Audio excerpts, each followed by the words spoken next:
नमस्कार दोस्तों, आशा करता हूं कि आप सब लोग स्वस्थ होंगे, खुश होंगे, प्रसन्न होंगे एवं अपने अपने जीवन में संघर्ष करते हुए आगे बढ़ने का प्रयास कर रहे होंगे।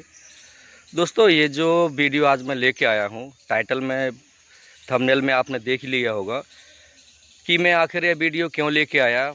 फिर भी देखो, मैं यह वीडियो शुरू करने से पहले आपको बता दूं कि मैं कर्म में विश्वास करता हूँ। मैं यह विश्वास कभी नहीं करता कि आप कुछ भी नहीं करेंगे तो भी आप सफल हो जाएंगे, आप कामयाब हो जाएंगे, आप राजा बन जाएंगे। ऐसा कभी नहीं होगा।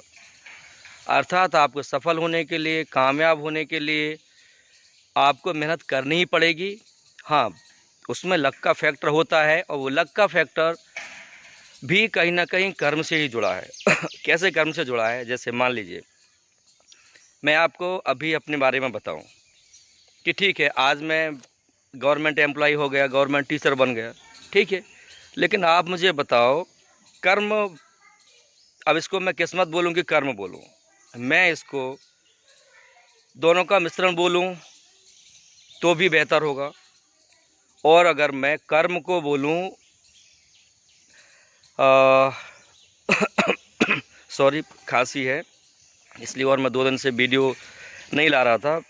सर्दी, खांसी, जुकाम, बुखार सब था।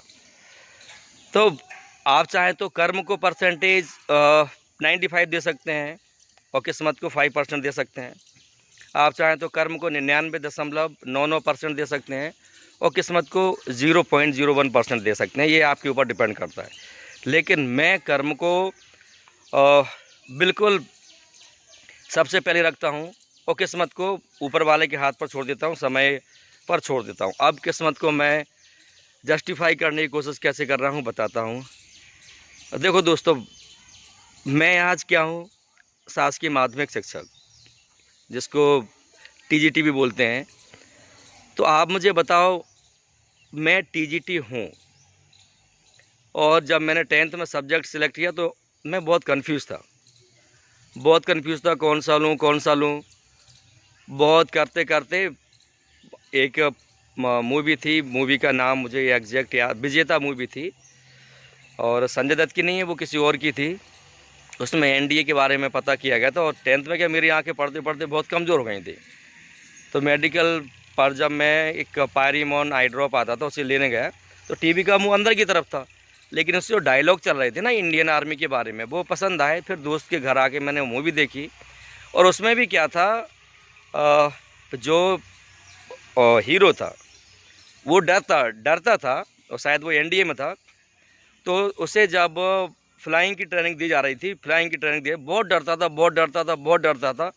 लेकिन उसका जो टीचर था, उसे पूरा भरोसा था कि ये सीखेगा, मतलब लास्ट तक हार नहीं मानने का। तो मुझे ये सीन अभी भी याद है कि वो जो फाइटर जेट होता है, ट्रेनिंग जेट, वो ऊपर जाता है, फिर बिल्कुल नीचे आता है और वो उसके बिल्कुल हाथ चिपक जाते हैं। जो ट्रेनिंग कर रहा था लड़का, हाथ चिपक जाते हैं और वो टच, मतलब उसे लास्ट मोमेंट तक उठाने में डरता है, लेकिन अल्टीमेटली वो उसे ज़मीन से टच नहीं होने देता। और जो प्लेन होता है वो जैसे ही ज़मीन से टच होने वाला होता है, उससे पहले वो उसे ऊपर उड़ा ले जाता है, अतः वो विजेता बनता है। ये तो मैंने उस मूवी का डायलॉग दिया। अब मैं खुद के बारे में बोलूँ, ये जैसे पीछे आपको महुए के पेड़ दिख रहे हैं, तो 98 में, मतलब जैसे तैसे बायो का डिसाइड हुआ कि बायो लेना है। फिर लेकिन जब, चूँकि मैं नवोदय में था, माइग्रेशन में मैं दूसरे नवोदय पहुंचा, जौरा मुरैना, शिवपुरी से जौरा मुरैना पहुंचा। तो वहां पर मोटी मोटी किताबें देख के, आपको पता ही है कि केमिस्ट्री, बायोलॉजी, फिजिक्स, इनकी सीरीज़ें पहले भी प्रदीप वगैरह की जो होती थी, वो मोटी मोटी होती थी, चाहे दिनेश बायोलॉजी हो, चाहे प्रदीप बायोलॉजी हो, या फिर और भी हो, या फिर आरसी वर्मा की हो फिजिक्स। तो डर गया, फिर वापस भाग आया, अपने प्रिंसिपल से बोला कि सर मुझे नहीं पढ़ना, आप तो कॉमर्स दे दो। उन्होंने समझाया। बाद में फिर जाते जाते जाते सब्जेक्ट से प्यार हुआ, धीरे धीरे करके। आप सोचो, मैं बायो बंदा हूँ, लेकिन मुझे फिजिक्स सबसे ज़्यादा पसंद थी। और जब मैंने पहली बार फिजिक्स पढ़ाया तो बच्चों के 98 मार्क्स आए थे मेरे गांव में 2002 में, और आज तक वही रिकॉर्ड कायम है। मतलब 98 से आज तक किसी के 99 भी नहीं आए हैं, 20 साल हो गए हैं। अब इसको आप क्या बोलेंगे? किस्मत बोलेंगे कर्म, मैं इसको तो कर्म बोलता हूँ। किसी ने उस चीज़ को कभी लिया ही नहीं यार कि ये जो 98 वाला मार्क्स हैं ये ऑलरेडी मैं इस गांव को दे चुका हूँ 20 साल पहले।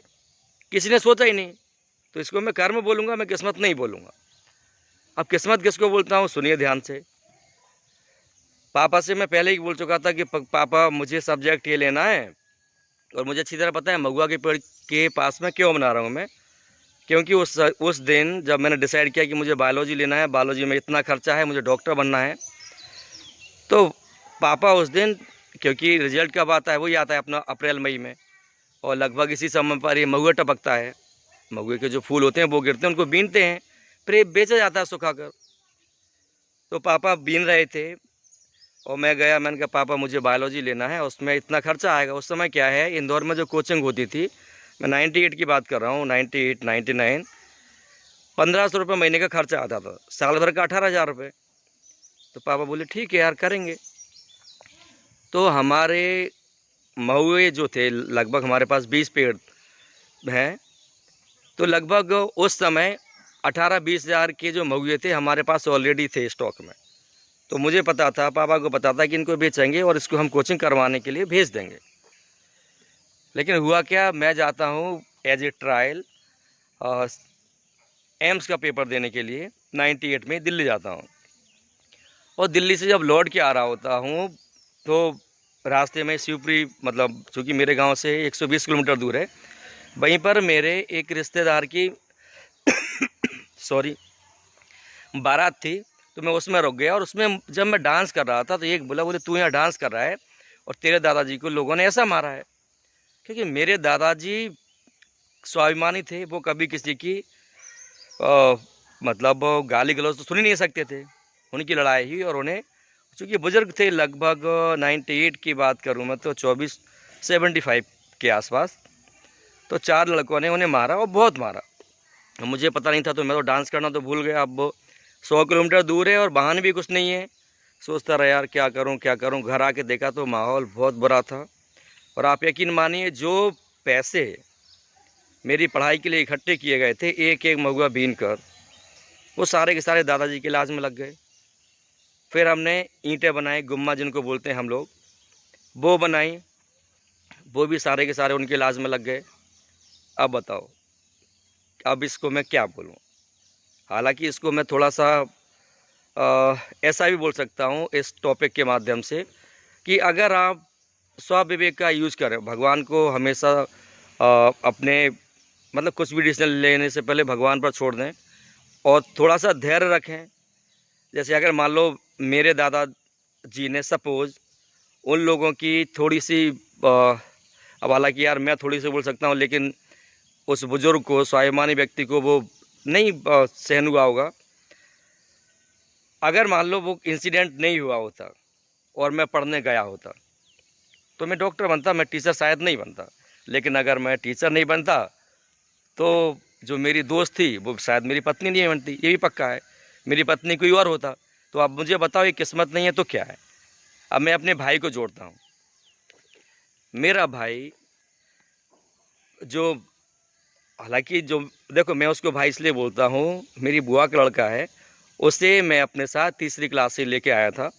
और वैसे भी मेरे तो आप सब भी भाई बहन हैं, जो भी मेरा ये वीडियो देख रहा है, जो भी मेरे यूट्यूब परिवार से जुड़ा है। क्योंकि अल्टीमेटली कौन है यार, हम सब इसी धरती पर आए, हम इसी धरती माँ के तो बच्चे हैं। तो मैं उसका बताता हूँ, जब वो SI में सिलेक्ट हुआ तो उसका फिज़िकल अच्छा था, दौड़ वगैरह में बहुत मस्त था सब कुछ। लेकिन पता नहीं मतलब उस दिन क्या हो रहा था क्या नहीं, उसका जो चेस्ट था लगभग आधा सेंटीमीटर कम आया मेजरमेंट में। तो बेचारा झूला लेके निकलने लगा। और वो क्या है, वो कभी भी भगवान को मानते नहीं था। इस इंसिडेंट से पहले निकलने लगा, लेकिन जो दूसरा था वहीं पर खड़ा हुआ था, बोला भाई तुझे पता है कि अगर तेरा चेस्ट क्लियर हो गया तो तू ऐसा ही बनने वाला है। तो सर मैं क्या करूं। और ये काम कर, डिप्स विप्स लगा। तो उसने 60-70 डिप्स लगाए, फिर चेक करवाया, फिर भी नहीं हुआ। क्या किया जाए। तो उस भले इंसान ने मतलब उसने ये नहीं किया कि मतलब नहीं तुझे मतलब ऐसा ही करवा देते हैं पैसे दे ना, ऐसा नहीं किया उसने कहा ठीक है एक बार और टिप्स लगा ले। तो वो बेचारा गया। इस बार उसने सोचा कि पहली बार उसने भगवान को याद किया, पहली बार उसने भगवान को याद किया। और जो माता हैं, चूँकि जो मेरी बुआ का बड़ा लड़का है वो क्या है माता को मानता है, करीला माता हैं, जहाँ पर ऐसा बोला जाता है कि जो सीता मैया हैं, सीता मैया के जो बच्चे हैं लव कुश, उनका जन्म वहीं हुआ। और आज भी एक सीता कुंड है, सीता कुआं है, बहुत बड़ा मंदिर है। तो उसने भगवान को याद किया, शायद करीला माता को भी याद किया, फिर डिप्स लगाई। और इस बार जब वो चेक करवाने गया तो उसका चेस्ट कंफर्म निकला।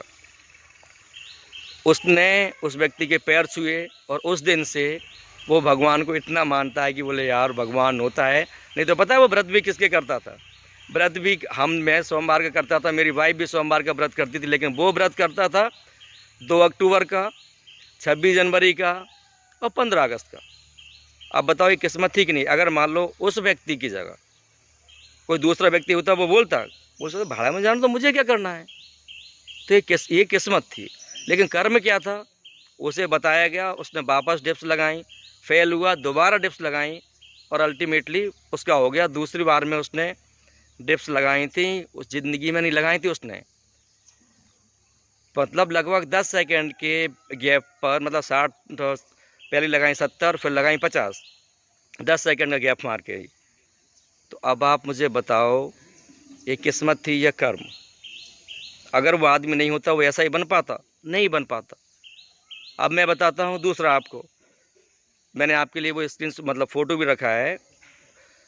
मैं चाय पीने गया, ठीक है, और वहाँ पर क्या था, उसने बोल के रखा था चाय पीने वाले कि आप लोग अपने अपने हाथ से भरते जाओ पीते जाओ।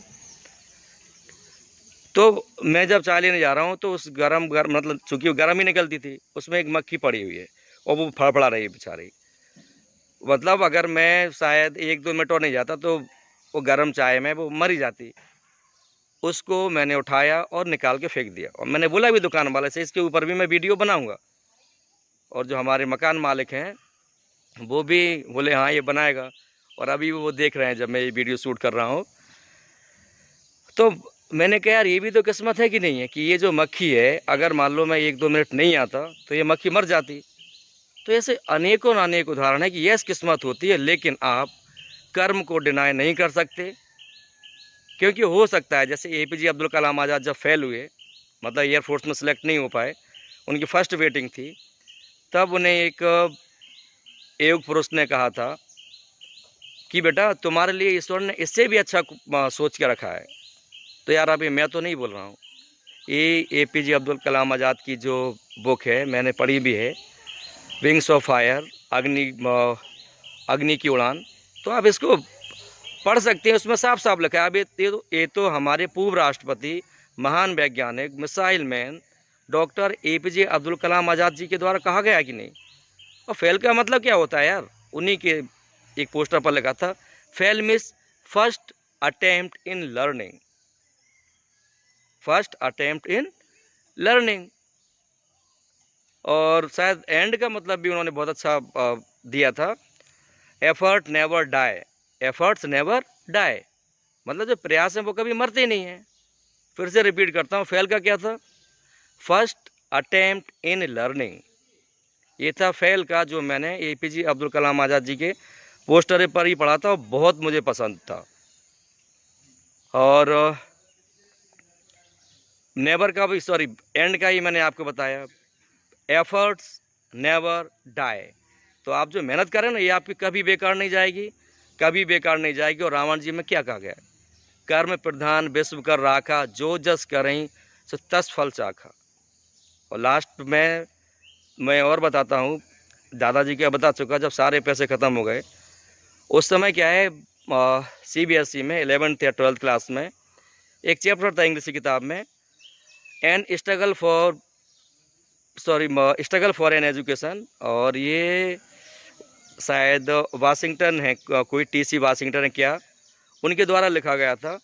तो उसमें यही होता है कि एक लड़का होता है बहुत बहुत गरीब होता है, लेकिन उसे उस समय के सबसे अच्छे स्कूल में पढ़ना होता है, जबकि वो खुद, उनका पूरा परिवार कोयले की खदान में काम करता था। तो उसके पिताजी बोलते हैं, यार अपने पास रहने खाने को तो पैसे नहीं है, तुझे पढ़ना है। वो नहीं पिताजी, मुझे पढ़ना है। वो बच्चा जाता है, पैदल पैदल जाता है, फटे पुराने कपड़ों में जाता है और प्रिंसिपल से बोलता है मुझे पढ़ना। तो प्रिंसिपल ने सोचा, यार ये कहाँ से भिखारी आ गया। बोल ठीक है, कमरा साफ़ करो। तो वो लड़का उस कमरे को ऐसे चकाचक साफ़ करता है कि प्रिंसिपल गदगद हो जाती है और उसे अपने स्कूल में पढ़ने देती है फ्री ऑफ कॉस्ट। तो दोस्तों यार, किस्मत होती है, लेकिन आपको कर्म करना पड़ता है। यहाँ पर किस्मत क्या थी? किस्मत ये थी कि जब वो लड़का खदानों में काम कर रहा था, तो उनके जो मैनेजर्स वगैरह हैं, सुपरवाइज़र हैं, मालिक हैं, वो आपस में बातें कर रहे थे कि ये एक ऐसा स्कूल है, ऐसा ऐसा है, उसमें ये सुविधाएं हैं। उस बच्चे ने सोचा, यार ये तो स्वर्ग जैसा है, मैं भी जाऊंगा। और वो गया नहीं।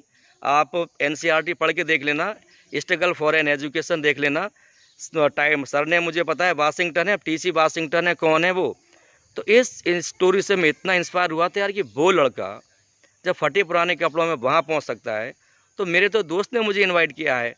मेरा दोस्त पंकज सिंह है, उसने मुझसे कहा, बोले तुझे यहाँ पर 30 रुपये महीने भी कोई नहीं देता, 99 की बात कर रहा हूँ मैं, मेरे साथ चल, होम ट्यूशन के 600 रुपये महीने मिलेंगे। और मैं सोच गया था कि अगर ट्यूशन नहीं भी मिला यार, तो मैं STD पर बैठूँगा। उस समय STD की दुकानें बहुत थीं, तो मैंने कहा वो 1500 देगा, मैं पढ़ूँगा। वो दोस्त मुझे लेके गया और मेरे पास, यकीन मानो यार, उस दिन एक भी पैसा नहीं था मेरी जेब में, एक भी पैसा। मेरी दादी बोली, तू क्या करेगा, कैसे करेगा? मैंने कहा बस मैं किसी की चोरी चकारी नहीं करूँगा, मेहनत करूँगा, मजदूरी करूँगा और आपका नाम कभी भी नहीं झुकने दूँगा। उनको चरण स्पर्श किया, निकल गया। बैग में क्या था? शायद एक चादर था, कुछ कपड़े थे और जेब में एक भी पैसा नहीं था। यहाँ पंकज सिंह ही, जो मेरा दोस्त था नवोदय का और मेरे गांव का, उसने मुझे बुलाया था, इंदौर इनवाइट किया था आने को कि आ, वहाँ पर होम ट्यूशन दिलाऊंगा।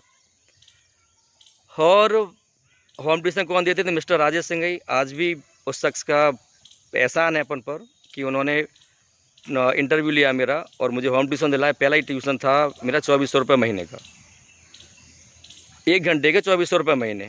हम सोचे गए थे 1500 रुपये महीने, 8-10 घंटे की ड्यूटी के। फिर अगला आया किसका? हाँ, 1 भी रुपये नहीं है मेरी जेब में। मेरा एक दोस्त है मुकेश पांडे, उसने मुझे दिए 1000 रुपये बैंक से निकाल के। जिसके पास जीरो नहीं था, उसकी भावना से, उसकी मेहनत को देखकर एक दोस्त ने इनवाइट किया, दूसरे दोस्त ने 1000 दिए। और जब मेरी बस चलने लगी तो मेरी माँ रोते रोते आई, क्योंकि सब्जी बेचती थी, और चलते चलते मुझे 279 रुपीज़ दे के गई थी, आज भी याद है। तो माँ तो रो ही रही थी चलती हुई बस में। उस दिन मैं रोया था कि यार काश पैसा होता तो मैं भी कहाँ से कहाँ होता। सो बिल्कुल मत घबराओ यार, सब ने मेहनत की है, सबको संघर्ष करना पड़ा है। भगवान राम को 14 साल वनवास काटना पड़ा, पांडवों को 12 साल वनवास और 1 साल अज्ञातवास काटना पड़ा, लेकिन राजकुमार राम उस 14 वर्ष के वनवास के बाद भगवान राम बन गए। राजकुमार राम, राजा राम और फिर भगवान राम बने उस 14 वर्ष के वनवास के बाद। उससे पहले नहीं। भगवान कृष्ण ग्वालों के यहाँ रहकर भगवान बने, ठीक है, उसके बाद ही वो द्वारकाधीश बने। तो उन्होंने भी संघर्ष, सबको संघर्ष करना पड़ा है। और ये स्टोरी मेरी नहीं यार, सबकी है। और इतना यकीन मानो, भगवान ना करे, भगवान ना करे, आप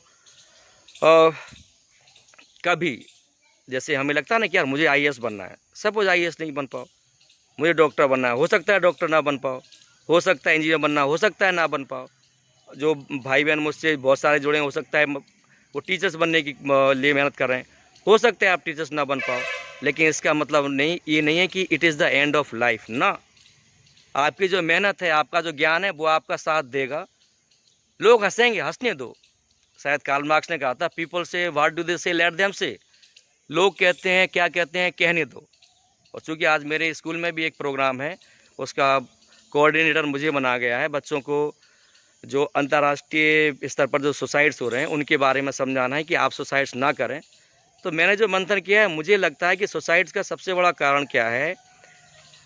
एक तो मैंने ये फील किया है कि लोग क्या कहेंगे, और दूसरा है दिखावा। अब लोग क्या कहेंगे, तो मैंने कार्ल मार्क्स से होता था, पीपल से व्हाट डू दे से लेट देम से। लोग कहते हैं, क्या कहते हैं, कहने दो। मतलब ये जैसे मान लो सपोज मैं डॉक्टर बनने की तैयारी कर रहा था, नहीं बन पाया, तो लोग कहते हैं और डॉक्टर साहब, आपको पता है मेरे यूट्यूब चैनल का नाम DR है, हालांकि मेरा नाम धनीराम है, इसलिए मैंने रखा है धनीराम कुशवाहा। तो मैंने रखा है DR सर, क्योंकि पहले इसका नाम बहुत बड़ा था, परफेक्ट गाइडेंस एकेडमी ग्लोबल। अब गांव वाले भाई बहनों को समझ में नहीं आता यार क्या बोल दिया इसने इतना बड़ा नाम, तब जाके मैंने ये छोटा सा नाम ढूंढा। और आप लोगों की प्रेम से ये शब्द जब भी टाइप करते हो डियर सर के जस्ट ऊपर आता है। और मैंने नया चैनल भी स्टार्ट किया है डियर स्टूडेंट्स, तो प्लीज़ अगर आप, मैं उसकी लिंक भी डिस्क्रिप्शन में दे दूंगा, तो डियर स्टूडेंट को भी आप लोग सब्सक्राइब कर लें प्लीज़ प्लीज़ प्लीज़। और प्लीज़ मैं इसलिए बोल रहा हूँ क्योंकि उस पर क्या है, मैं सिर्फ छोटे बच्चे या मिडिल एज या और भी उन सबको समझाने के लिए ही वो चैनल बनाया है, ताकि उन्हें समझाया जाए कि बेटा आप लोग अपने माँ बाप का पैसा खर्च मत करो, अपना समय बर्बाद मत करो, अपनी जवानी बर्बाद मत करो और आगे बढ़ो। तो आत्महत्या के बारे में बोल रहा था मैं कि जो दिखावा है और लोग क्या कहेंगे, यार लोग क्या कहेंगे, जैसे मान लो मैं ठीक है, मैं कलेक्टर नहीं बन पाया, मैं डॉक्टर नहीं बन पाया, तो जो मुझसे बकवास कर रहा है मैं उससे कहता हूँ भाई तू आ मुझे बना दे कलेक्टर, या फिर एक काम कर तू अपने बच्चों को बना लेना कलेक्टर, ठीक है। नहीं बन पाया डॉक्टर तो भाई तू बनवा दे मुझे डॉक्टर, तू पैसे दे दे, सीधा बोलो आप, यही मेरा सोचना है। और फिर एक और मैंने निकाल के रखा है खुद के लिए कि जैसे जो लोग बकवास करते हैं उनके लिए मैंने अपने बच्चों को सिखाता हूँ क्या कि बेटा लोग तो कहते रहेंगे, और आप इन लोगों से बचने के लिए अपने आप को एक बात बोला करो अपने आप को कि देखो यार, कौआ हमेशा कैसे बोलेगा काँव काँव, गधा क्या बोलेगा ढेंचू ढेंचू, और सुअर हमेशा क्या कहेगा भिष्टा, वो तो टट्टी खाएगा पोटी खाएगा। तो जो लोगों की आदत है वो बोलेंगे।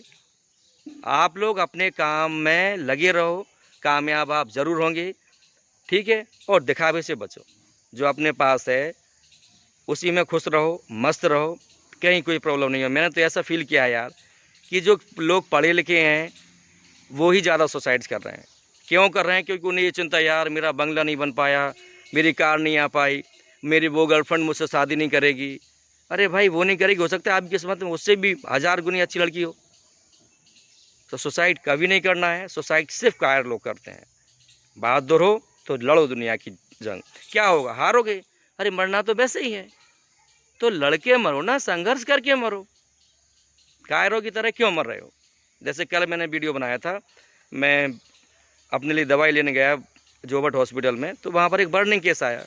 आपसी विवाद में वो बोल रहे थे, भाई चाचा का लड़का था और शायद पापा थे, उन्होंने बचाते बचाते उनके भी हाथ पैर जल गए, 5 किलो केरोसिन डाला और आग लगा ली, ठीक है।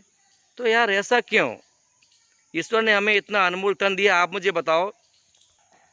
मैंने बार बार बोला है, अगर मान लो आपके पास गरीबी है, कोई आपसे बोले कि अपनी आप एक आँख दे दे, मैं 1 लाख रुपए दूंगा, दे दोगे क्या? कोई बोले यार अपनी ये किडनी दे दे 10 लाख दूंगा, दे दोगे क्या? तो यार आपके पास ईश्वर ने इतना अनमोल आपको शरीर दिया है, आप इसका यूज करें और मेहनत करें। और मैं यकीन दिलाता हूँ यार, कुछ भी करोगे कामयाब हो जाओगे, बस ईमानदारी से करना और लगे रहना। और सरकारी नौकरियाँ, देखो ये मत बोलना कि तुम्हें लग गई तो तुम लेक्चर दे रहे हो। देखो जितना मुझे इसमें मिल रहा है, इससे हमेशा मैंने इससे ज़्यादा कमाया, हमेशा। और सरकारी नौकरी सिर्फ क्यों कर रहा हूँ, क्योंकि जो लोग मुझसे कल कहते थे ना ये वो फलाना ढिकाना, सिर्फ उनका मुंह बंद करने के लिए, उनका मुंह बंद ऑलरेडी हो चुका है।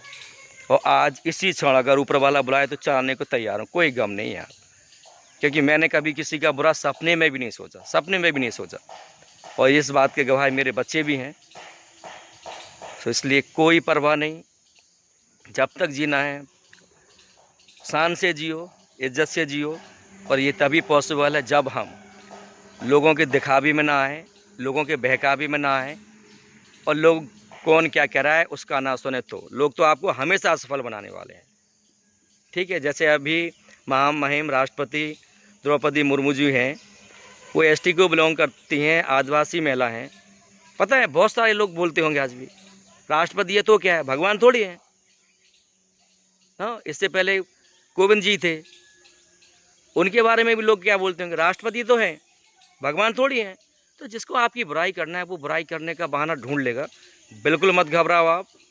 आशा करूँगा कि आपको मेरा यह वीडियो उपयोगी भी लगेगा और आप मोटिवेट भी होंगे और जीवन में किसी भी हाल में हार नहीं मानेंगे, किसी भी हाल में हार। दोस्तों, आखिरी बार मतलब चलते चलते एक चीज़ और बता दूं। एक दिन ऐसा था, जो मैंने ऐसा ही क्या बताया, वो अभी ऐसा ही है। और एक भाई मेरा पार्षद था, ठीक है, इस साल भी लड़ा नहीं तो इस साल भी जीतता। इन दोनों छोटे छोटे थे। जो ऐसा ही है उस समय 4th में था, जो पार्षद है उस समय वो 6th में था।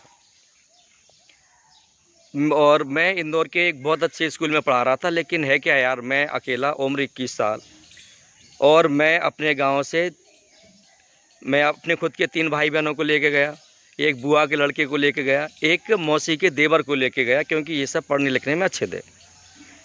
21 साल का लड़का इंदौर जैसे महानगर में 5 को पढ़ा रहा है, तो यार तंगी तो आ सकती है ना। और घर पर ऐसे कोई सोर्स ऑफ इनकम तो थी नहीं, आपको सब पता है। तो दोस्तों, मेरे घर में लगभग 2-3 दिन से खाने नहीं बन रहा था। उस दिन अन्न का एक दाना नहीं था मेरे घर में, एक दाना। और मेरे स्कूल में, जो कि मेरे रूम से सिर्फ 20 कदम की दूरी पर था, उसमें एनुअल फंक्शन था। एनुअल फंक्शन मतलब दबा के खाओ, और मेरे घर में अन्न का एक दाना नहीं। एनुअल फंक्शन ख़त्म, पार्टिसिपेट किया, सब हुआ। जब प्रोग्राम ख़त्म हो गया, मैंने खाना नहीं खाया। लोगों से बोले खा लिया, मैंने खा लिया, नहीं खाया, क्योंकि मेरे भाई बहन भूखे यार, मैं कैसे खा सकता हूँ। और जब मैं रूम पर आया तो हमारे जो डायरेक्टर सर हैं, उनका भांजा, वही सब देखता था स्कूल को, अमित भैया, श्री अमित यादव जी। तो और डायरेक्टर सर, उनका बेटा प्रतीक यादव था। सो बहुत प्रेम मिलता था, ऐसा नहीं, हमेशा प्रतीक भाई की तरफ से भी, सर मैडम की तरफ से, या अमित भाई की तरफ से भी। अमित भैया तो चले आए घर में, और मोड़ा मोड़ी बोलते हैं हमारे यहाँ बुंदेलखंडी में लड़का लड़कियों को, जैसे यहाँ पर अलीराजपुर साइड में शायद पूरा पोरी बोलते हैं, छोरा छोरी बोलते हैं। तो चले आए, बोले चलो खाना खाने, मुरमुरा। मोड़ा मोड़ी को उन्होंने हंसी के लिए मुरमुरा बोला। मैंने कहा भैया खा लिया। बोले खा लिया तो कोई बात नहीं, चलो। और सीधे किचन में घुस गए। तो किचन में देखा कुछ था ही नहीं, कुछ भी नहीं था। उस दिन मेरे दोनों भाइयों ने चापड़ की रोटी बनाई थी। चापड़ जानते हो ना, जो आटा छानने के बाद जो बचता है, वो भूसा जैसा, उसकी बनाई थी रोटी। खबे भी या नहीं, फिर भी उन दोनों ने बेचारों ने बनाई, 1-2 कौर खाए। आप बोलेंगे तो उस एसआई का इंटरव्यू भी मैं आपको इस पर डाल दूंगा कि मैं सही कह रहा हूँ गलत, और उस पार्षद का भी। तो यार इतनी गरीबी से निकल के यहाँ तक आया, ठीक है। एक भाई ऐसा ही बना, एक भाई पार्षद बना, बहन नर्स बनी, मैं टीचर बना, वाइफ भी टीचर बन जाएगी और वो भी आईएएस की तैयारी कर रही है, और एक भाई वो भी आईएएस की तैयारी कर रहा है। तो काहे को टेंशन लेते हो यार। आपकी नीयत में अगर खोट नहीं है ना, आप कामयाब ज़रूर होंगे, ज़रूर होंगे, ज़रूर होंगे। आपको कामयाब होने से कोई नहीं रोक सकता। और उस एसआई के बारे में एक बात और बता दूं मैं, अभी हम लगभग 1-1.5 साल पहले उसके छोटे भाई की शादी में गए। सॉरी, आपको पता है सर्दी खांसी जुकाम बुखार है यार, इसलिए 2 दिन से वीडियो ही नहीं बनाया था। कल छोटे बनाए थे, क्योंकि वो ज़रूरी थे। उसने बोले भैया ये तो है ही आपने जो बोला। हम मतलब उसी की कार से जा रहे थे, क्योंकि उसको भाई कार मिली थी शादी में, नेक्सा एस क्रॉस। तो उससे बारात में जा रहे थे, तो ऐसे कोई बात छिड़ी। तो मैंने कहा यार इसी से पूछ लो, हमने इतनी गरीबी झेली है, ऐसा नहीं है कि ऐसा ये एक दिन में ही बन गया ये।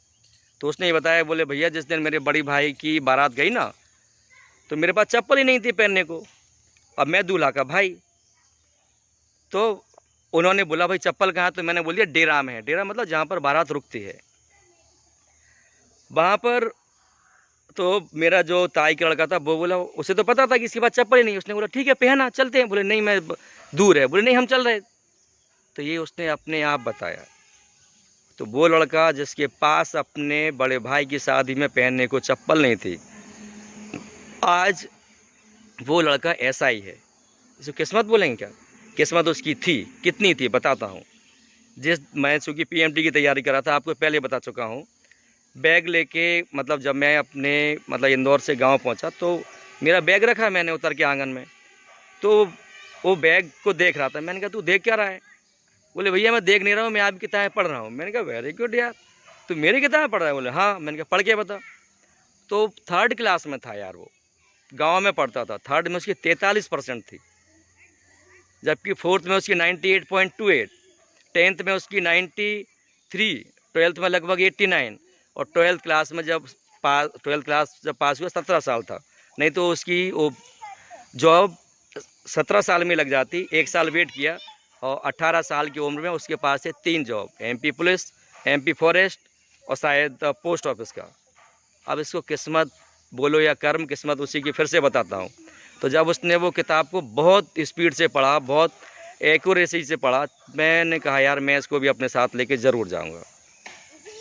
ठीक है, तो किस्मत उसकी इतनी थी। लेकिन आप मुझे बताओ 4th क्लास के बाद उस बच्चे ने मेहनत की, नवोदय में सेलेक्ट हुआ, वहाँ भी मेहनत करता रहा, हमेशा पढ़ता रहा, हमेशा मेहनत करता रहा।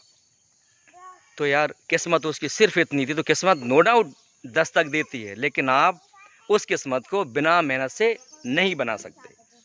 सो यस, किस्मत होती है, कभी भी चमक सकती है, लेकिन उस कभी के लिए आपको अपने कर्म से तैयार करना होगा, सींचना पड़ेगा, तभी आपका किस्मत साथ देगी। बिना मेहनत की किस्मत आपका साथ नहीं देगी। आशा करूँगा कि आपको मेरा ये वीडियो पसंद आएगा। अगर आपको पसंद आता है तो प्लीज़ आप इसको लाइक करें, अपने दोस्तों के साथ शेयर करें। अगर अभी तक सब्सक्राइब नहीं किया तो सब्सक्राइब करें। क्यों? क्योंकि मैं अपने इस चैनल पर पढ़ाई लिखाई से संबंधित, सरकारी नौकरी से संबंधित और मोटिवेशनल वीडियोज़ लाता रहता हूँ। और इसके अलावा एक और निवेदन है आपसे कि आप मेरा जो नया चैनल है डियर स्टूडेंट्स, उसका भी लिंक मैं डिस्क्रिप्शन में दे रहा हूँ, तो प्लीज़ आप उसको भी सब्सक्राइब ज़रूर करें। क्योंकि उस चैनल का मकसद यही है बच्चों को मोटिवेट करना, स्टूडेंट्स को मोटिवेट करना, ताकि वो अपना समय व्यर्थ ना करें और अपनी मेहनत से अपना और अपने माँ बाप का नाम रोशन करें। जय हिंद, जय भारत, खुश रहिए, कामयाब बनिए।